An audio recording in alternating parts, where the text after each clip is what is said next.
how to download your compensation report on AirHelp.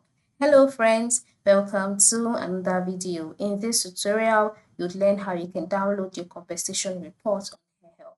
So how do you go about it? Alright, the first step is to log in into your AirHelp account just like I've done here.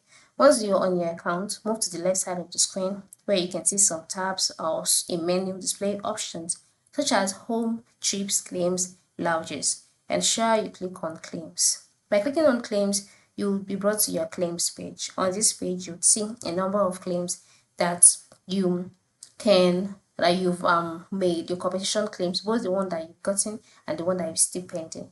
So the next step would be for you to select the claim or the report that you would like to download. Alright, so once you've located the claim, click on it. Just next to the claim, you'll see the option download report. Click on that and then the report will be downloaded automatically to your computer and then it will be saved to your device. You can see the option download report or you can see the option export report.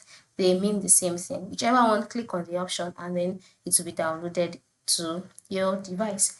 So that is it. Alright, so find your way to your claims tab and you are good to go. Have a good day.